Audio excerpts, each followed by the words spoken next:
او بننجح في التاريخ بناء معلش على ان يا احنا استاذ اتفضل يا حضرتك استاذ، بس انا المصري، انا دقيقه المصري، واحده. اتفضل. هستاذن حضرتك بس دقيقه واحده. الاخ اللي بيتكلم مكافحه ارهاب ومش مكافحه ارهاب والقصص دي، القصص اللي حضرتك بتقولها دي، لو انت بقى راجل جار الريس وحضرتك مكافحه ارهاب، الطبيعي انا لما اقعد على غرزه كلها حشاشين يبقى انا زيهم. فلما يسلم يبقى عندي لسانك، الاكونت يسلم بتاعك، لسانك. لما يبقى ايوه عند الكلام ده ما حضرتك يتقالش الاكونت يا بتاعك، سقنا كل من هو بيسب مصر، اللايف.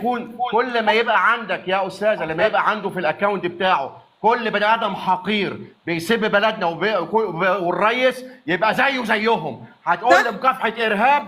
تعالى بقى وريني وشك وتعالى قول لي انا اهو. انت الناس اللي يا عندي أنا راجل في يا الأكونت. ذكر، ما تطلعش تقول لي بقى فيها كلمتين تسلم وتلبسنا لسانك. العمه. يسلم وانت اصلا لسانك. بص شويه المفروض معرفين الكلام ده بيشتموا كمان يا بلدنا استاذ وطالع سقنا ما تقول لي يتقالش مش على عارف التيك توك. ايه يعني انت ومكافحه خرا طالع ومكافحه من بلا هاجم ازرق. وبتقول انا يسلم لسانك يا وبعد كده يسلم قلت لسانك يا فندم. شغال في الطيران، وبعد كده قلت انا مكافحه الارهاب. يعني طب انا اعمل شغال على الطياره. يعني ايوه معلش. حضرتك، انا بامن طياره.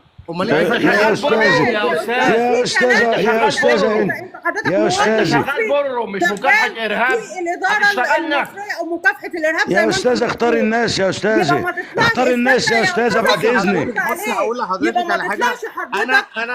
انا بشكرك جدا حضرتك ان انت زعلان ان انا بقول انت اصلا ما تشرفناش بوجودك.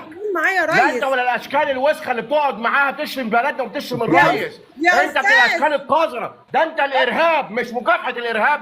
هتلبسنا احنا العلم هنا. اختار الناس يا استاذه بعد اذنك، يعني انت معلش. مكافحه ارهاب يا ذكر. مفيش مكافحه ارهاب بيوري وشه يا ذكر. يعني لسه الف ب انا يا مش لسه عارف المستوية ومحدش بيبقى مستوى ايه يا جنب معفن رئيس يا الوزراء رمه؟ ساكن جنبه. انت والناس الحقيره اللي بتقعد تشتم بلدنا. عبد الفتاح المكسيكي وكرومبو وعماري والاشكال القذره اللي زيك، وطلع تلبسنا احنا العمه وتقول له اتفرج انا بتاع مكافحه طبعا ارهاب. طبعا انت اكيد. ام الارهاب انت والاشكال الوسخه اللي بتقعد معاها.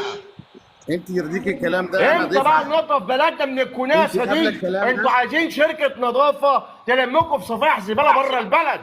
يا الله ينور فندم عليك يا استاذ يا أحمد. فندم، الله ينور عليك يا يسلم أستاذ لسانك المصري. يا فندم. الله ينور عليك يا استاذ تحياتي أحمد. لحضرتك.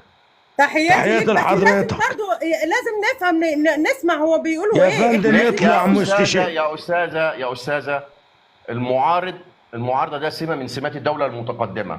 عشان كده حتى في ضمن اي مجلس في اي حته ان شاء الله مصمت اسمه حزب المعارضه.